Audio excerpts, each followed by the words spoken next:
Dear students, السلام علیکم۔ گلستان Urdu channel میں آپ سب کو خوش آمدید کہتے ہیں اور یہ امید کرتے ہیں کہ آپ سب بخیریت ہوں گے۔ آج کی اس ویڈیو میں ہم جو عنوان لے کے حاضر ہوئے ہیں وہ ہے میرا پسندیدہ مشغلہ۔ آج ہم اس عنوان پہ بات کریں گے، تو آئیں شروع کرتے ہیں۔ اللہ تعالیٰ نے بنی نوع انسان کی طبائع مختلف بنائی ہیں، یعنی اس کی طبیعتیں الگ الگ ہیں، چونکہ دنیا کی بنیاد ہی تضاد پر ہے، اس لیے طبیعتوں کا مختلف ہونا بھی لازمی فعل ہے۔ ہر انسان کی پسند اپنی ہوتی ہے اور مزاج اپنا اپنا ہوتا ہے۔ اسی اصول کو پیش نظر رکھتے ہوئے کہا جا سکتا ہے کہ ہر انسان کا پسندیدہ مشغلہ بھی اپنا اپنا ہوتا ہے۔ جو مشغلہ آپ کا ہوگا وہ میرا نہیں ہو سکتا، اور جو میرا ہوگا وہ شاید دوسرے کا نہیں ہو سکتا۔ مشغلے کی پسندیدگی بھی تغیر پذیر ہے۔ جو مشغلہ 10 سال کے بچے کا ہو سکتا ہے، وہ مشغلہ ایک نوجوان کا نہیں ہو سکتا ہے، اور وہ ایک نوجوان قطعاً پسند نہیں کرے گا۔ اور جو مشغلہ نوجوان کا ہوگا وہ ایک عمر رسیدہ انسان ہرگز اپنانا نہیں چاہے گا۔ گویا سب کے مشاغل الگ الگ ہوتے ہیں۔ اب ہم آتے ہیں مختلف مشاغل کی طرف۔ دنیا میں ایک سے ایک عجیب چیزیں موجود ہیں، اسی طرح اس دنیا فانی میں ہزاروں مشغلے بھی پائے جاتے ہیں۔ ٹکٹیں جمع کرنا، پھول جمع کرنا، پرانے سکے جمع کرنا، پتھر جمع کرنا، ڈبیاں جمع کرنا، باغبانی، کھانا پکانا، سینہ پرونا اور مطالعہ کتب، تمام مشغلے ہی اپنی جگہ اچھے اور مناسب ہیں۔ میرا جو پسندیدہ مشغلہ ہے، وہ میں نے جو مشغلہ اپنا رکھا ہے وہ مطالعہ کتب ہے۔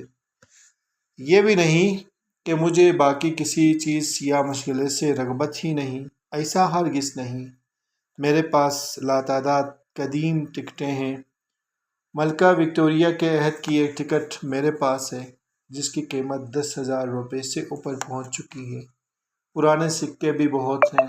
اصلی چاندی کے روپے آج بھی میرے پاس ہیں۔ اسی طرح گھر میں پودے لگانے کا بڑا شوق ہے۔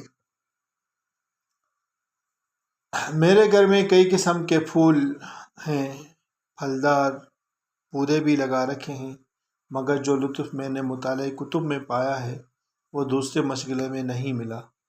مطالعہ کتب کا سب سے بڑا فائدہ معلومات میں اضافہ ہے۔ یہی وجہ ہے کہ میں اپنی جماعت میں ایک امتیازی طالب علم کی حیثیت رکھتا ہوں۔ مطالعہ کتب کی اہمیت: میں اپنے ماہانہ جیب خرچ سے بھی اپنی پسند کی کتابیں خرید لاتا ہوں اور ان کا مطالعہ کرتا ہوں۔ جو تحریر سمجھ نہ آئے وہ اپنے مہربان اساتذہ اکرام سے پوچھتا ہوں۔ نتیجہ یہ ہوتا ہے کہ معلومات میں اضافہ ہوتا ہے۔ آج بے شمار کتابیں میری ذاتی لائبریری میں موجود ہیں۔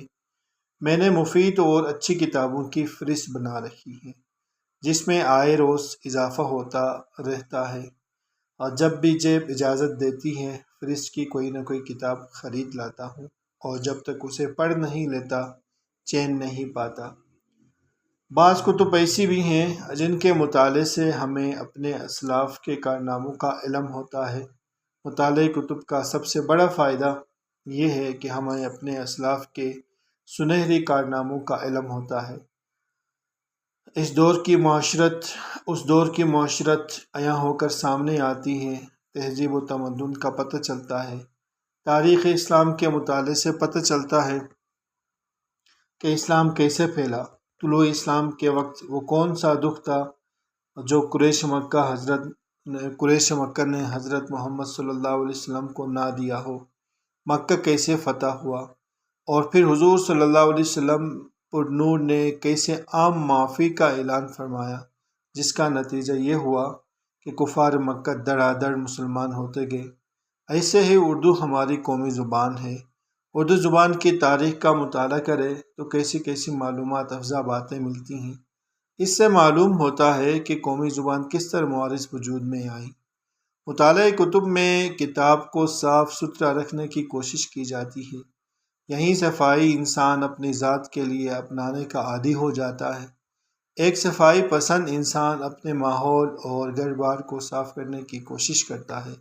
مطالعہ کتب سے مجھے بے شمار فوائد حاصل ہیں جو صرف میری ہی ذات تک محدود نہیں، بلکہ ہر وہ آدمی یہ فوائد حاصل کر سکتا ہے جو مطالعہ کتب کا مشغلہ اپناتا ہے،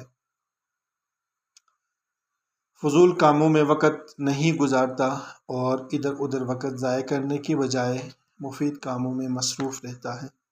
عزیز طلباء و طالبات، آج کی اس مختصر سی ویڈیو میں ہم نے جو موضوع کا انتخاب کیا تھا وہ میرا پسندیدہ مشغلہ تھا۔